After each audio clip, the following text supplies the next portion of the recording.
அந்த மாறுதலை நான் பெருசா ஏற்கல, ரசிக்கல. ஆனா ஒண்ணு உங்க எல்லாருக்கும் ஒண்ணு சொல்லணும். நீங்க ஆதி தமிழ் குடிகளுக்கு, ஒடுக்கப்பட்ட தமிழ் சமூக தேவேந்திரருக்கு, ஆதி தமிழ் குடிகள் பறையருக்கு இவங்க அவங்க அப்பா 5 முறை இருந்திருக்கிறாரு. இவர் இப்ப 3 ஆண்டுகளுக்கு மேல ஆயிடுச்சு.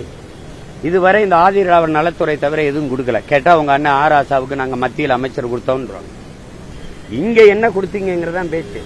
திரும்ப திரும்ப நான் வலியுறுத்தி வலியுறுத்தி வலியுறுத்தி நாங்க பேசுறதுனால இப்ப ஆதி தமிழ் குடிகளின் வாக்கு, தேவேந்திர மக்களின் வாக்கு என்னை நோக்கி திரும்புதுன்னு நீங்க பொது தளத்துல கொண்டு போய் அவரை உயர்கல்வித்துறைக்கு போடுவீங்க. நானே கேட்டேன், நீங்க ஏன் கல்வியை கொடுத்தாலோ மருத்துவத்தை கொடுத்தாலோ என்ன நிர்வாகம் சரியில்லாம போயிருமான்னு கேட்ட பிறகு கடைசியா 1.5 ஆண்டு தேர்தல் வரை இருக்கும்போது நீங்க மாற்றி விடுறீங்க. உளமாற நீங்க செய்யறதா இருந்தா உங்க அப்பா 5 முறை முதலமைச்சராக கொடுத்துருக்கோம். இல்ல நீங்க பதவி முத ஆட்சி அமைக்கும் போதே கொடுத்துருக்கோம். இப்ப எங்க ஐயா கண்ணப்பன் எடுத்துக்கிறீங்க, நல்ல நிர்வாகி, எல்லாருக்கும் தெரியும். போக்குவரத்து கொடுத்தீங்க, தூக்குனீங்க. அப்புறம் உயர்கல்வியை கொடுத்தீங்க, தூக்குனீங்க. இப்ப பால் வளத்தை கொடுத்துருக்கீங்க. எதுல அவர் முழுக்க கவனம் பண்ணி ஒவ்வொருத்தரும் இப்படி மாற்றி மாற்றி போட்டுருந்தீங்கன்னா அந்த துறை சார்ந்த நிர்வாகம் எப்படி செழுமையா இருக்கும், சரியா இருக்கும். எந்த நேரம் எந்த இலாக்காவை பார்ப்ப, நாளை கூட மாத்திட்டு வேற இலாக்கா போடுவோம்னா நீங்க கொடுத்தது சரி, வரவேற்கிறோம். ஆனா முதல்ல செஞ்சிருக்கணும். வெறும் வாக்கை, ஓட்டை கவனத்தில் வச்சே நீங்க நகர்ந்தீங்கன்னா இது எந்த மாதிரியான சமூக நீதி, எப்படிப்பட்ட சமூக பார்வைங்கிறத நீங்க தான் கவனத்தில் எடுத்துக்கணும். அதனால சரி கொடுத்த வரைக்கும் மகிழ்ச்சின்னு பார்க்கணும், அவ்வளவுதான். கொடுத்த வரைக்கும் மகிழ்ச்சின்னு பார்க்கணும். நீங்க 26 பொது தொகுதியில தேர்தலில், பொது தொகுதியில எத்தனை தேவேந்திரருக்கு, எத்தனை ஆதி தமிழ் குடிகள் பறையருக்கு கொடுக்குறீங்கன்னு நான் பாக்குறேன். ஏன்னா நான் தொடர்ச்சியா கொடுக்குறோம், இந்த வாட்டியும் கொடுக்க போறோம், பாராளுமன்றத்திலையும் கொடுத்தோம், 26 சட்டசபையிலையும் நான் கொடுப்பேன். நீங்க அப்படி கொடுக்குறீங்களா? எங்க முடிதிருக்கிற இந்த மருத்துவர் குலத்துக்கு, பானை செய்யற குயவர் வேளாளர் குலத்துக்கு, இந்த துணி வெளுக்கிற வண்ணார் சமூகத்துக்கு, ஆதி தமிழ் குடி குறவர் குடிக்கு எத்தனை இடம் கொடுக்குறீங்கன்னு பார்ப்போம்.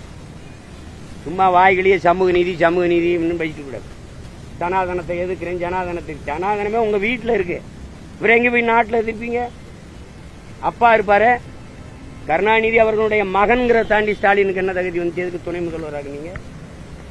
இப்ப உதயநிதிக்கு ஸ்டாலின் ஐயாவுடைய மகன் கருணாநிதியுடைய பேரன், அதை தாண்டி தகுதி என்ன இருக்குது? எதுக்கு துணை முதல்வராகிறீங்க? இதான் உலகத்திலே கொடிய சனாதனம். வீட்டுக்குள்ள கொடிய சனாதனத்தை வச்சுக்க நாட்டில் சனாதனத்தை எதிர்க்கிறார். எதிர்க்கிறார் என்னது சனாதனம்னா என்ன? முதல்ல சொல்லி. இதுதான் சனாதனம்.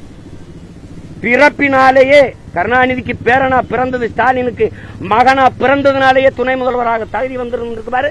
இதான்டா சனாதனம். இதான் சனாதனம். வேற என்ன சனாதனம் எங்க இருக்கு? என்ன தகுதி இருக்கு? செங்கல் காட்டிட்டாருங்கிறான். செங்கல் வச்சது யாரு? வச்சது யாரு? எய்ம்ஸ் மருத்துவமனைக்கு வச்சது யாரு?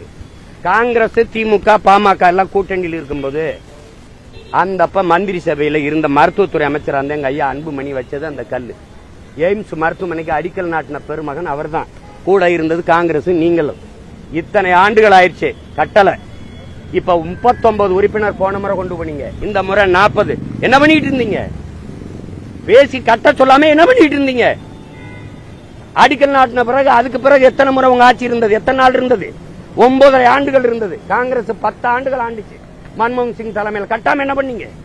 அந்த ஒத்த செங்கல் இருந்துச்சு, அதையும் எடுத்துட்டு போய் திருடிட்டு போயிட்டீங்க. கேட்டா ஒத்த செங்கல் புரட்சிங்கிறீங்க. என்ன ஒற்றை வைக்கல் புரட்சி? மாசானு புக்காக்க பண்ண புரட்சி அது. செங்கல் திருட்டு போயிலுங்க நீங்க.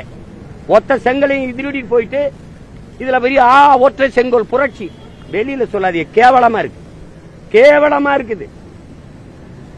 கேட்டா சனாதனத்தை எதிர்த்துட்டாரு அப்படின்னு. எதிர்த்து சனாதனத்தை வீட்டுக்குள்ள வச்சுக்கிட்டு கல்லாப்பட்டியில் வச்சு பூட்டி வச்சுக்கிட்டு நாட்டில் ஒழிக்கிறேன் பேசிட்டு அலையாதீங்க. சனாதனத்தை பார்க்கிற ஆட்சியில தான் விழுப்புரத்துல ஒரு அம்மா உட்கார்ந்து மாவட்ட ஆட்சியர் அலுவலகத்துக்கு முன்னாடி பதாகை ஏந்து உட்கார்ந்துருக்கா. போய் என்னன்னு கேளுங்க. ஒழிங்க முதல்ல.